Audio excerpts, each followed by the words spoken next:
প্রায় এক সপ্তাহ পর অবশেষে স্বস্তির বার্তা দিচ্ছে সিলেটের বন্যা পরিস্থিতি। বৃষ্টির বেগ এবং উজানের ঢলের তোড় কমে আসায় পরিস্থিতির উন্নতি হতে শুরু করেছে।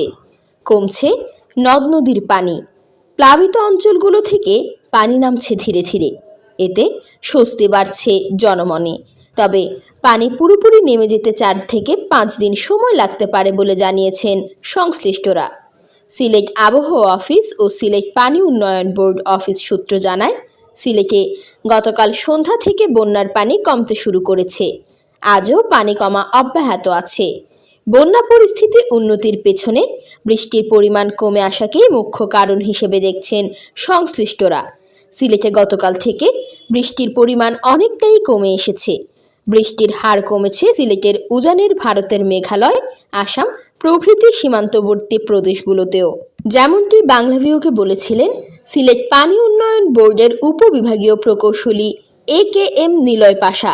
সিলেটে বন্যা পরিস্থিতির উন্নতি হয়েছে।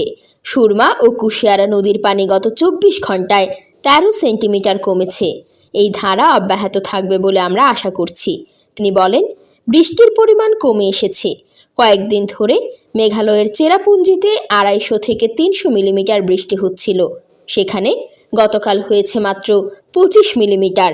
বন্যার পানি কমতে থাকায় পানিবন্দী হয়ে পড়া মানুষেরা স্বস্তি প্রকাশ করছেন।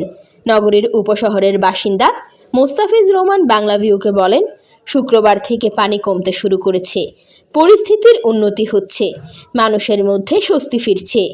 তবে পানি পুরোপুরি নেমে যেতে আরও 5 দিন লাগতে পারে বলে জানিয়েছেন পানি উন্নয়ন বোর্ডের প্রধান প্রকৌশলী দপ্তরের সিলেটের উত্তর পূর্বাঞ্চলের অতিরিক্ত প্রধান প্রকৌশলী SM শহীদুল ইসলাম। তিনি বলেন, বর্তমানে বন্যার পানি কমছে, ফলে সিলেটে আর বন্যা পরিস্থিতি বাড়ার সম্ভাবনা নেই। এই অবস্থায় আরও 5 দিন পানিবন্দী থাকতে হবে সিলেটবাসীকে।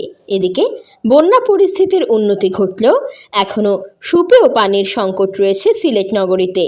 বন্যায় নগরীর মেন্দিবাগস্থ সিটি কর্পোরেশনের ওয়াটার ট্রিটমেন্ট প্ল্যান্টটি তলিয়ে যায়। এছাড়া পানির নিচে চলে যায় 4টি পাম্পও, ফলে বিশুদ্ধ খাবার পানির সংকট প্রকট হয়ে পড়ে। এ বিষয়ে সিসিকের নির্বাহী প্রকৌশলী আব্দুস সোবহান বলেন, ওয়াটার ট্রিটমেন্ট প্ল্যান্টে ময়লা পানি প্রবেশ করায় সেটি চালু করা যাচ্ছে না। সিটি কর্পোরেশনের পানি সরবরাহের জন্য স্থাপন করা পাম্পগুলো পানির নিচে, 4টি পাম্পই বন্ধ রয়েছে।